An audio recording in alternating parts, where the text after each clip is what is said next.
আসসালামু আলাইকুম রহমতুল্লাহি ওয়া বারাকাতুহু। সবাই কেমন আছেন? আশা করি সবাই ভালো আছেন। আমি আপনাদের দোয়ায় ভালো আছি। আমরা চার বন্ধু মিলে কিশোরগঞ্জ পাগলা মসজিদে নামাজ পড়ার জন্য শুক্রবারে নামাজ পড়ার জন্য গিয়েছি। বাট নামাজ পড়লাম কিন্তু ভিতরে জায়গা পাইলাম না। অথচ আমরা 12:20 আমরা পাগলা মসজিদে গেছি, এরপর তো জায়গা পাইলাম না। পুরো জায়গা বুকিং হয়ে গেছে, এখন শুধু মাঠটা খালি আছে। ওই মাঠের মধ্যে আমরা নামাজের জন্য প্রস্তুতি নিচ্ছি, নামাজ পড়বো এইখানেই। তো অনেকেই নামাজ পড়ার জন্য তাড়াহুড়া করতেছে, ওযু বানাতেছে, কেউ নামাজ পড়তেছে।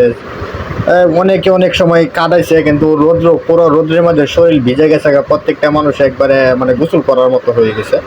তো যাই হোক, জায়গাটা অনেক সুন্দর, ভালো লাগছে, এই জন্য এখানে একটা ভিডিও নিলাম আপনাদেরকে দেখানোর জন্য। তো আপনাদের কাছে কেমন লাগে অবশ্যই ভিডিওটা পুরাটা দেখবেন, দেখলে বুঝবেন। যদি ভালো লাগে একটা লাইক, একটা কমেন্ট, একটা শেয়ার করে দেবেন প্লিজ।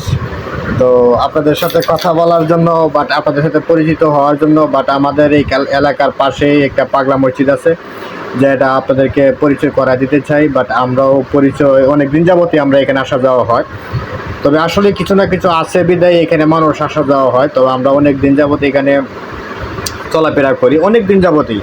তবে মানুষ লক্ষ লক্ষ টাকা এখানে আল্লাহর রাস্তায় দান করে। গরু, ছাগল, মুরগি, সোনা দানা যা আছে টোটালি সব কিছু এখানে দান করে। এখানে কোনো ভেদাভেদ নাই, এখানে কোনো ভেজাল নাই, এখানে কোনো ঝগড়া নাই। এখানে সবাই সম্মান করে চলে। তবে এখানে একটা জিনিসই একটু আমার কাছে রং লাগছে, যে ফকিররা, এই যে ফকিরদেরকে এই যে টাকা পয়সা যদি আপনারা কোনো সময় দিতে চান, সিরিয়াল বসায়া আপনারা টাকা দেওয়ার চেষ্টা করবেন।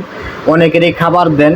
তো এই খাবার নিয়ে আমি যে একটা জিনিস দেখলাম, অনেকেই খাবার নিয়ে ঝগড়া লেগে যায়, টানাটানি করে। যে খাবার নিয়ে যায় সে বিরক্ত হয়ে যায়। এমন আছে, আজকে আমার সামনেই একটা মহিলা, এই মহিলাটা অভিশাপ দিতেছে, জাল্লা ও আমার খাবার দিছে না, ওর যেন মানে খুব বিচ্ছি কথা কয়ে অভিশাপ দিতেছে তারে। তবে এমন কেউ খাওয়ায়েন না যে পিছনে পরে অভিশাপ নিতে হয়। যদি খাবার দিতে হয় আপনারা সিরিয়াল বান্ধে বসায় খাবার দিবেন, তাহলে যারা ক্ষুধার্ত তারাও পাইব, যারা অভিনয় করে ভিক্ষা করে তারাও পাইব, যারা প্রাকৃতিক মানে মানে আসলেই ফকির তারাও যেন এই খাবারটা পায়। তাহলে আমরা যদি কোনো সময় দান করতে চাই বা কোনো সময় দান দক্ষিণা করি, তাহলে সিরিয়াল বানায় বৈশা সবাইরে দান করার জন্য চেষ্টা করব। এরকম কোনো ধরনের বিশৃঙ্খলা সৃষ্টি করব না। এই দেখেন, আল্লাহর ঘরে যে টাকা দান করতেছে দুই হাতে ইচ্ছা মতো, মানে কেউ কোনো জোর জমস্ত নাই, সবাই মতো ইচ্ছা মতো টাকা দিতেছে। আর 2-3 জন মানুষ লাঠি দিয়ে গুথায়া টাকাগুলা ভিতরে ঢুকাইতেছে।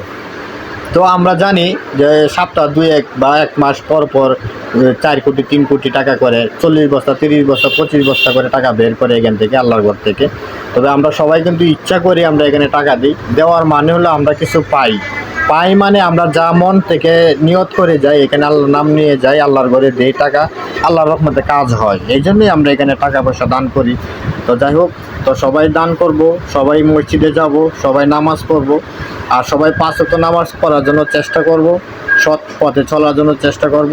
কারো রিজিকে হাত দেব না, গরিবের পেটে লাথি দেব না। যার মতো সব কিছুই নিজে, আমি ভালো তো সব ভালো। তো সবসময় নিজে ভালো হওয়ার জন্য চেষ্টা করবেন, সব কিছুই ভালো হবে। তো আজকে এই ভিডিওটা করেছি শুধু আপনাদের জন্য।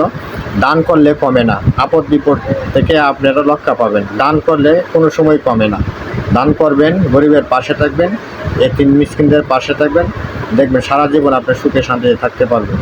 তবে হ্যাঁ, দেখে শুনে দিবেন, যে অচল, যে ক্ষুধার্ত তাদেরকে দেখে দিবেন এবং সিরিয়াল বসায়া দিয়ে দিবেন, তাহলে আর কোনো ঝামেলা হবে না। তো সবাই ভালো থাকবেন, আল্লাহ হাফেজ। আমাদের জন্য দোয়া করবেন, আমরা যেন আপনাদের পাশে থাকতে পারি, ভালোবাসা দিয়ে পাশে থাকতে পারি। আপনারা ভালোবাসা দিয়ে আমাদের পাশে থাকবেন, আর এখানে যাবেন, খুব ভালো লাগবে ইনশাল্লাহ, আশা করি। তো সবাই ভালো থাকবেন। আসসালামু আলাইকুম রহমতুল্লাহি ওয়া বারাকাতুহু। বাকি ভিডিওগুলো দেখেন, ভালো লাগলে লাইক কমেন্ট শেয়ার করে দেবেন, আর পুরো ভিডিওটা দেখলে অনেক মজা পাবেন।